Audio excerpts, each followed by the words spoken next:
सत साई। गरीब नमो नमो सत्पुरुष कुम नमस्कार। गुरु की निसुर नर मनि जन साधवा संतो सर्वस देनी। सतगुरु साहिब संत सब दंडोतम प्रणाम। आगे पीछे मध्य हुए तिनको जा कुर्बान। निराकार निर्विषम काल जाल भय भंजनम। निर्लेपम निज निर्गुणम अकल अनुपे सुंधुन। सोमम सुरते समापतम सकल समाना नीरतले। उजल ही रंबरम हरदम बेपरवाह अथा है वार पर नहीं मत। हम गरीब जो सुमरित सीधी होई। गन्नाए गलता ना करो अनुग्रह सोई। पार्षद वराना आदि गणेश मनाऊं। गन्नायक देवन देवा चरण कमल लो लाऊं। आदि अंत करु सेवा परम शक्ति संगीतम। रिद्धि सीधि दाता सोई अवगत गुण अतीतम।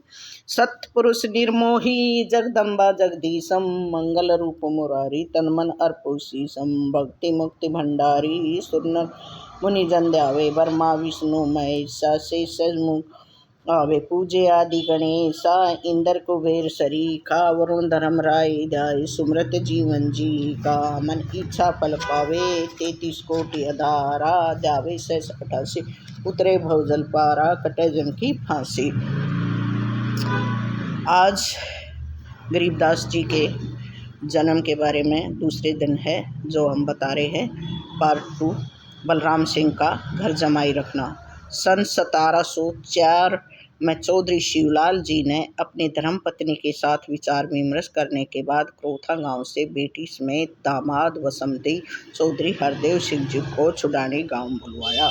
सम्मान सहित उनका स्वागत किया। फिर हाथ जोड़कर निवेदन करते हुए कहा कि आप हमारे अपने हैं।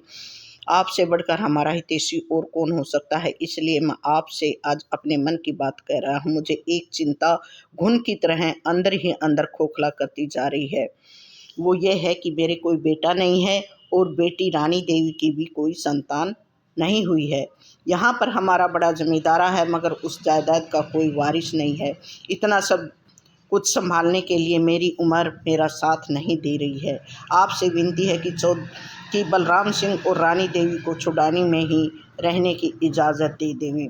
सब कुछ सुनने समझने एवं काफ़ी मंत्रणा के बाद चौधरी हरदेव सिंह जी ने चौधरी शिवलाल जी की चिंता को मिटाने के लिए अपने बेटे बलराम सिंह और बहू रानी देवी को शिवलाल जी की सेवा में छोड़ दिया और आप क्रोथा वापिस लौट आए। समझ छुड़ाने गांव का कबीर में होना। भक्त शिवलाल बेटी और दामाद को अपने पास रखकर निश्चिंत हो गए। समय समय पर सारे परिवार में भक्ति एवं ज्ञान चर्चा होती रहती थी। कबीर पंथी में महात्माओं का छुड़ाने गांव में भी आना जाना लगा रहता था। गांव के तालाब के किनारे छप्पर नुमा झोपड़ी थी। ज़्यादातर संत महात्मा यहीं पर ठहरते थे जिससे संत सेवा और सत्संग करने का अवसर मिलता ही रहता था।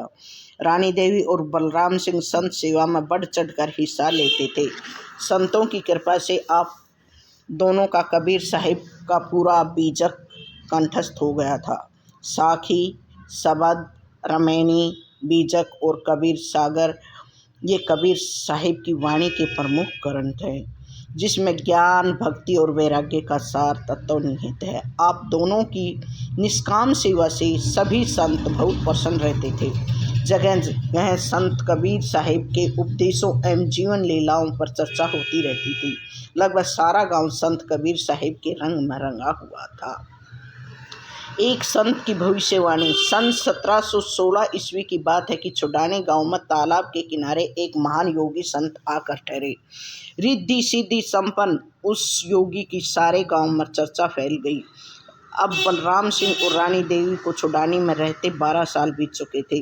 अभी तक बेटी के पास कोई औलाद न होने से शिवलाल जी बहुत चिंतित रहते थे।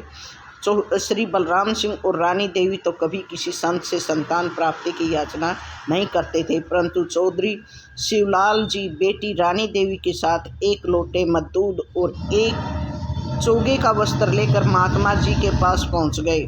आदर पूर्वक दंडोतम प्रणाम करके उन्हें दूध और वस्त्र भेंट किया। संत जी ने उनकी भेंट को स्वीकार कर लिया। थोड़ी देर तक आपसी चर्चा के बाद शिवलाल जी ने विनती की कि महाराज जी, ये मेरी बेटी रानी देवी है। संत सेवा भी बहुत करती है। दामाद और बेटी दोनों मेरे पास इसी गांव में रहते हैं। मेरे पास भी कोई बेटा नहीं था, इसलिए मैंने अपने दामाद को घर जमाई रखा हुआ है, परंतु बेटी का विवाह हुए 21 वर्ष हो गए हैं। और अभी तक संतान की प्राप्ति नहीं हुई, इसलिए मैं बहुत चिंतित रहता हूँ। महाराज जी, मैंने गांव के बुजुर्गों से आपकी बहुत महिमा सुनी है। आप अंतर्यामी हैं। भगवान मेरी बेटी पर कृपा करे, जिससे इसे संतान की प्राप्ति हो जाए। इसलिए मैं इसे आप